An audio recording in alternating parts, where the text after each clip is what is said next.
রবীন্দ্রনাথ ঠাকুরের এক রাত্রি। সুরবালার সঙ্গে একত্রে পাঠশালায় গিয়েছি এবং বউ বউ খেলিয়াছি। তাহাদের বাড়িতে গেলে সুরবালার মা আমাকে বড় যত্ন করিতেন এবং আমাদের দুইজনকে একত্র করিয়া আপনা আপনি বলা বলি করিতেন। আহা, দুটিতে বেশ মানায়। ছোট ছিলাম, কিন্তু কথাটার অর্থ একরকম বুঝিতে পারিতাম। সুরবালার প্রতি যে সর্বসাধারণের অপেক্ষা আমার কিছু বিশেষ দাবি ছিল, সে ধারণা আমার মনে বদ্ধমূল হইয়া গিয়াছিল। সেই অধিকার মদে মত্ত হইয়া তাহার প্রতি যে আমি শাসন এবং উপদ্রব না করিতাম তাহা নহে। সেও সহিষ্ণুভাবে আমার সকল রকম ফরমাস খাটিত এবং শাস্তি বহন করিত। পাড়ায় তাহার রূপের প্রশংসা ছিল, কিন্তু বর্বর বালকের চক্ষে সে সৌন্দর্যের কোনো গৌরব ছিল না। আমি কেবল জানিতাম, সুরবালা আমারই প্রভুত্ব স্বীকার করিবার জন্য পিতৃগৃহে জন্মগ্রহণ করিয়াছে। এই জন্য সে আমার বিশেষ রূপ অবহেলার পাত্র। আমার পিতা চৌধুরী জমিদারের নায়েব ছিলেন। তাহার ইচ্ছা ছিল আমার হাতটা পাকিলেই আমাকে জমিদারি সেরেস্তার কাজ শিখাইয়া একটা কোথাও গোমস্তাগিরিতে প্রবৃত্ত করাইয়া দিবেন। কিন্তু আমি মনে মনে তাহাতে নারাজ ছিলাম। আমাদের পাড়ার নীলরতন যেমন কলকাতায় পালাইয়া লেখাপড়া শিখিয়া কালেক্টর সাহেবের নজির হইয়াছে, আমারও জীবনের লক্ষ্য সেই রূপ অত্যুচ্চ ছিল। কালেক্টরের নজির না হইতে পারিত, জজ আদালতের হেড ক্লার্ক হইব, ইহা আমি মনে মনে নিশ্চয় স্থির করিয়া রাখিয়াছিলাম। সর্বদাই দেখিতাম আমার বাপ উক্ত আদালতজীবীদের অত্যন্ত সম্মান করিতেন। নানা উপলক্ষে মাছটা, তরকারিটা, টাকাটা, শিকাটা লইয়া যে তাহাদের পূজার্চনা করিতে হইত, তাহাও শিশুকাল হইতে আমার জানা ছিল। সেই জন্য আদালতে ছোট কর্মচারী, এমনকি পেয়াদাগুলোকে পর্যন্ত হৃদয়ের মধ্যে খুব একটা সম্ভ্রমের আসন দিয়েছিলাম। ইহারা আমাদের বাংলাদেশের পূজ্য দেবতা, ৩৩ কোটি ছোট ছোট নূতন সংস্করণ। বৈষয়িক সিদ্ধিলাভ সম্বন্ধে স্বয়ং সিদ্ধিদাতা গণেশ অপেক্ষা ইহাদের প্রতি লোকের আন্তরিক নির্ভরতা ঢের বেশি। সুতরাং পূর্বে গণেশের যাহা কিছু পাওনা ছিল, আজকাল ইহারাই তাহার সমস্ত কিছু পাইয়া থাকেন। আমি অনিল রতনের দৃষ্টান্তে উৎসাহিত হইয়া একসময় বিশেষ সুবিধাযোগে কলিকাতায় পালাইয়া গেলাম। প্রথমে গ্রামের একটি আলাপী লোকের বাসায় ছিলাম, তাহার পরে বাপের কাছ হইতেও কিছু অধ্যয়নের সাহায্য পাইতে লাগিলাম। লেখাপড়া যথানিয়মে চলিতে লাগিল। ইহার উপরে আবার সভা সমিতিতেও যোগ দিলাম। দেশের জন্য হঠাৎ প্রাণ বিসর্জন যে আশু আবশ্যক, এ সম্বন্ধে আমার সন্দেহ ছিল না। কিন্তু কি করিয়া উক্ত দুঃসাধ্য কাজ করা যাইতে পারে আমি জানিতাম না, এবং কেহ দৃষ্টান্ত দেখাইত না। কিন্তু তাহা বলিয়া উৎসাহের কোনো ত্রুটি ছিল না। আমরা পাড়াগাঁয়ে ছেলে, কলিকাতার ইচড়ে পাকা ছেলেদের মতো সকল জিনিসকেই পরিহাস করিতে শিখি নাই। সুতরাং আমাদের নিষ্ঠা অত্যন্ত দৃঢ় ছিল। আমাদের সভার কর্তৃপক্ষীয়রা বক্তৃতা দিতেন, আর আমরা চাঁদার খাতা লইয়া না খাইয়া দুপুর রৌদ্রে টোটো করিয়া বাড়ি বাড়ি ভিক্ষা করিয়া বেড়াইতাম। রাস্তার ধারে দাঁড়াইয়া বিজ্ঞাপন বিলি করিতাম। সভাস্থলে গিয়া বেঞ্চি চৌকি সাজাইতাম। দলপতির নামে কেহ একটা কথা বলিলে কোমর বাঁধিয়া মারামারি করিতে উদ্যত হইতাম। শহরের ছেলেরা এইসব লক্ষণ দেখিয়া আমাদিগকে বাঙাল বলিত। নাজির সেরেস্তেদার হইতে আসিয়াছিলাম, কিন্তু ম্যাটসানি গারিবল্ডি হইবার আয়োজন করিতে লাগিলাম। এমন সময় আমার পিতা এবং সুরবালার পিতা একমত হইয়া সুরবালার সহিত আমার বিবাহের জন্য উদ্যোগী হইলেন। আমি ১৫ বৎসর বয়সের সময় কলিকাতা পালাইয়া আসি। তখন সুরবালার বয়স ৮, এখন আমি ১৮। পিতার মতে আমার বিবাহের বয়স ক্রমে উত্তীর্ণ হইয়াছে। কিন্তু এদিকে আমি মনে মনে প্রতিজ্ঞা করিয়াছি, আজীবন বিবাহ না করিয়া স্বদেশের জন্য মরিব। বাপকে বলিলাম, বিদ্যাভ্যাস সম্পূর্ণ না করিয়া আমি বিবাহ করিতে পারিব না। ২-৪ মাসের মধ্যে খবর পাইলাম উকিল রামলোচনবাবুর সহিত সুরবালার বিবাহ হইয়া গিয়াছে। পতিত ভারতে চাঁদা আদায় কার্যে ব্যস্ত ছিলাম, এ সংবাদ অত্যন্ত তুচ্ছ বোধ হইল। এন্ট্রান্স পাশ করিয়াছি, ফার্স্ট আর্টস দিব, এমন সময়ে পিতার মৃত্যু হইল। সংসারে কেবল আমি একা নই, মাতা এবং ২টি ভগিনী আছে। সুতরাং কলেজ ছাড়িয়া কাজের সন্ধানে ফিরিতে হইল। বহু চেষ্টায় নোয়াখালী বিভাগের একটি ছোট শহরে এন্ট্রেন্স স্কুলের সেকেন্ড মাস্টারি পদ প্রাপ্ত হইলাম। মনে করিলাম আমার উপযুক্ত কাজ পাইয়াছি। উপদেশ এবং উৎসাহ দিয়া এক একটি ছাত্রকে ভাবি ভারতের এক একটি সেনাপতি করিয়া তুলিব। কাজ আরম্ভ করিয়া দিলাম। দেখিলাম ভাবি ভারতবর্ষ অপেক্ষা আসন্ন এক্সামিনের তারা ঢের বেশি। ছাত্রদিগকে আমার অ্যালজাবরার বহির্ভূত কোনো কথা বলিলে হেডমাস্টার রাগ করে। মাস দুয়েকের মধ্যে আমার উৎসাহ নিস্তেজ হইয়া আসিল।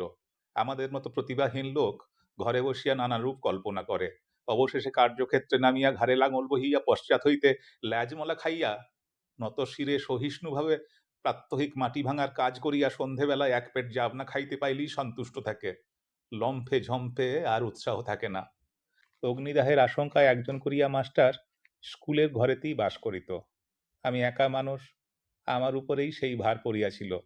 স্কুলের বড় আটচালার সংলগ্ন একটি চালায় আমি বাস করিতাম। স্কুলঘরটি লোকালয় হইতে কিছু দূরে, একটি বড় পুষ্করিণীর ধারে। চারিদিকে সুপারি, নারিকেল এবং মাদারের গাছ, এবং স্কুল গৃহের প্রায় গায়েই দুটো প্রকাণ্ড বৃদ্ধ নিম গাছ গায়ে গায়ে সংলগ্ন হইয়া ছায়া দান করিতেছে। একটা কথা এতদিন উল্লেখ করি নাই, এবং এতদিন উল্লেখযোগ্য বলিয়া মনে হয় নাই। এখানকার সরকারি উকিল রামলোচন রায়ের বাসা আমাদের স্কুল ঘরের অনতি দূরে, এবং তাহার সঙ্গে তাহার স্ত্রী আমার বাল্যসখী সুরবালা ছিল, তাহা আমার জানা ছিল। রামলোচনবাবুর সঙ্গে আমার আলাপ হইল। সুরবালার সহিত বাল্যকালে আমার জানাশোনা ছিল, তাহা রামলোচনবাবু জানিতেন কি না জানি না। আমিও নূতন পরিচয়ে সে সম্বন্ধে কোনো কথা বলা সঙ্গত বোধ করিলাম না, এবং সুরবালা যে কোনো কালে আমার জীবনের সঙ্গে কোনো রূপ জড়িত ছিল, সে কথা আমার ভালো করিয়া মনে উদয় হইল না। একদিন ছুটির দিনে রামলোচনবাবুর বাসায় তাহার সহিত সাক্ষাৎ করিতে গিয়াছি। মনে নাই কি বিষয়ে আলোচনা হইতেছিল। বোধ করি বর্তমান ভারতবর্ষের দুরবস্থা সম্বন্ধে। তিনি যে সেজন্য বিশেষ চিন্তিত এবং ম্রিয়মাণ ছিলেন তাহা নহে, কিন্তু বিষয়টা এমন যে তামাক টানিতে টানিতে এ সম্বন্ধে ঘণ্টাখানেক দেড়েক অনর্গল শখের দুঃখ করা যাইতে পারে। এমন সময় পাশের ঘরে অত্যন্ত মৃদু একটা চুড়ির টুংটাং, কাপড়ের একটুখানি খসখস এবং পায়েরও একটুখানি শব্দ শুনিতে পাইলাম। বেশ বুঝিতে পারিলাম জানলার ফাঁক দিয়া কোনো কৌতূহলপূর্ণ নেত্র আমাকে নিরীক্ষণ করিতেছে। তৎক্ষণাৎ দুখানি চোখ আমার মনে পড়িয়া গেল। বিশ্বাস, সরলতা এবং শৈশবপ্রীতিতে ঢলঢল দুইখানি বড় বড় চোখ, কালো কালো তারা, ঘনকৃষ্ণ পল্লব, স্থির স্নিগ্ধ দৃষ্টি। সহসা হৃৎপিণ্ডকে কে যেন একটা কঠিন মুষ্টির দ্বারা চাপিয়া ধরিল, এবং বেদনায় ভিতরটা টনটন করিয়া উঠিল। বাসায় ফিরিয়া আসিলাম, কিন্তু সেই ব্যথা লাগিয়া রহিল। লিখি, পড়ি, যাহা করি কিছুতেই মনের ভাব দূর হয় না।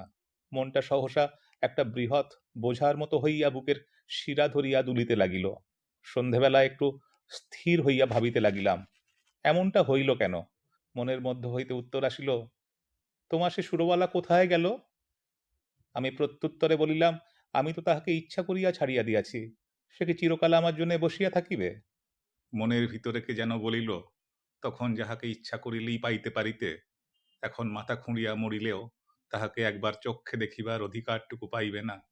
সেই শৈশবের সুরবালা তোমার যত কাছেই থাকুক, তাহার চুরির শব্দ শুনিতে পাও, তাহার মাথা ঘষার গন্ধ অনুভব করো, কিন্তু মাঝখানে বরাবর একখানি করিয়া দেয়াল থাকিবে। আমি বলিলাম, তা থাক না, সুরবালা আমার কে? উত্তর শুনিলাম, সুরবালা আজ তোমার কেহই নয়, কিন্তু সুরবালা তোমার কি না হইতে পারিত? সে কথা সত্য, সুরবালা আমার কি না হইতে পারিত। আমার সবচেয়ে অন্তরঙ্গ, আমার সবচেয়ে নিকটবর্তী, আমার জীবনের সমস্ত সুখ দুঃখ ভাগিনী হইতে পারিত। সে আজ এত দূর, এত পর, আজ তাহাকে দেখা নিষেধ, তাহার সঙ্গে কথা কওয়া দোষ, তাহার বিষয়ে চিন্তা করা পাপ। আর একটা রামলোচন, কোথাও কিছু নাই, হঠাৎ আসিয়া উপস্থিত, কেবল গোটা দুয়েক মুখস্থ মন্ত্র পড়িয়া সুরবালাকে পৃথিবীর আর সকলের নিকট হইতে এক মুহূর্তে ছোঁ মারিয়া লইয়া গেল। আমি মানব সমাজে নূতন নীতি প্রচার করিতে বসি নাই, সমাজ ভাঙিতে আসি নাই, বন্ধন ছিঁড়িতে চাই না। আমি আমার মনের প্রকৃত ভাবটা ব্যক্ত করিতেছি মাত্র। আপন মনে যে সকল ভাব উদয় হয়, তাহার কি সবই বিবেচনা সঙ্গত? সুরবালা যে রামলোচনের অপেক্ষাও বেশি করিয়া আমার, একথা আমি কিছুতেই মন হইতে তাড়াইতে পারিতেছিলাম না। এরূপ চিন্তা নিতান্ত অসঙ্গত এবং অন্যায়, তাহা স্বীকার করি, কিন্তু অস্বাভাবিক নহে। এখন হইতে আর কোনো কাজে মনোসংযোগ করিতে পারি না। দুপুরবেলার ক্লাসে যখন ছাত্রীরা গুনগুন করিতে থাকিত, বাহিরে সমস্ত ঝাঁঝা করিত, ঈষৎ উত্তপ্ত বাতাসে নিমগাছের পুষ্পমঞ্জরীর সুগন্ধ বহন করিয়া আনিত, তখন ইচ্ছা করিত, কি ইচ্ছা করিত জানি না, এই পর্যন্ত বলিতে পারি, ভারতবর্ষের এই সমস্ত ভাবী আশাস্পদ দিগের ব্যাকরণের ভ্রম সংশোধন করিয়া জীবনযাপন করিতে ইচ্ছা করিত না। স্কুলে ছুটি হইয়া গেলে আমার বৃহৎ ঘরে একলা থাকিতে মন টিকিত না, অথচ কোনো ভদ্রলোক দেখা করিতে আসিলেও অসহ্য বোধ হইত। সন্ধেবেলায় পুষ্করিণীর ধারে সুপারি নারিকেলের অর্থহীন মর্মধ্বনি শুনিতে শুনিতে ভাবিতাম, মনুষ্য সমাজ একটা জটিল ভ্রমের জাল। ঠিক সময়ে ঠিক কাজ করিতে কাহারও মনে পড়ে না, তাহার পরে বেঠিক সময়ে বেঠিক বাসনা লইয়া অস্থির হইয়া মরে। তোমার মতো লোক সুরবালা স্বামীটি হইয়া বুড়া বয়স পর্যন্ত বেশ সুখে থাকিতে পারিত, তুমি কিনা হইতে গেলে গ্যারিবল্ডি এবং হইলে শেষে একটি পাড়া গেঁয়ে স্কুলের সেকেন্ড মাস্টার। আর রামলোচন রায় উকিল, তাহার বিশেষ করিয়া সুরবালারই স্বামী হইবার কোনো জরুরি আবশ্যক ছিল না। বিবাহের পূর্ব মুহূর্ত পর্যন্ত তাহার পক্ষে সুরবালাও যেমনি ভবশঙ্করীও তেমনি। সেই কিনা কিছুমাত্র না ভাবিয়া চিন্তিয়া বিবাহ করিয়া সরকারি উকিল হইয়া দিনে ৫ টাকা রোজগার করিতেছে। যেদিন দুধে ধোঁয়ার গন্ধ হয় সেদিন সুরবালাকে তিরস্কার করে, যেদিন মন প্রসন্ন থাকে সেদিন সুরবালার জন্য গহনা গড়াইতে দেয়। বেশ মোটাসোটা চাপ কান পরা, কোনো অসন্তোষ নাই।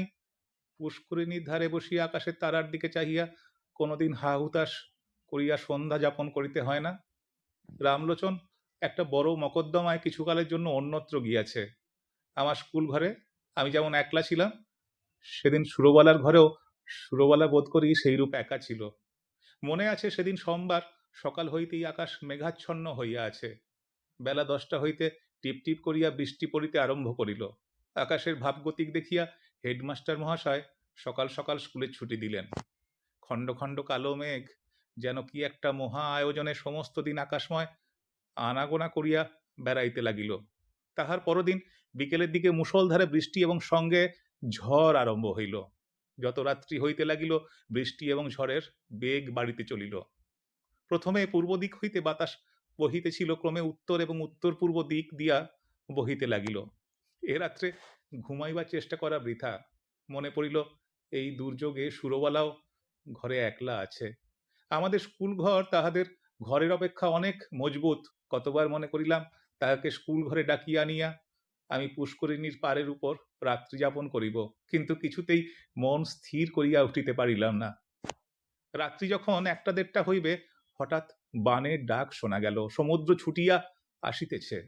ঘর ছাড়িয়া বাহির হইলাম, সুরবালার বাড়ির দিকে চলিলাম। পথে আমাদের পুষ্করিণীর পার। সে পর্যন্ত যাইতে না যাইতেই আমার হাঁটু জল হইল।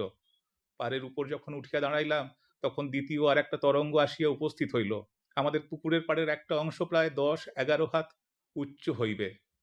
পাড়ের উপরে আমিও যখন উঠিলাম, বিপরীত দিক হইতে আর একটি লোকও উঠিল।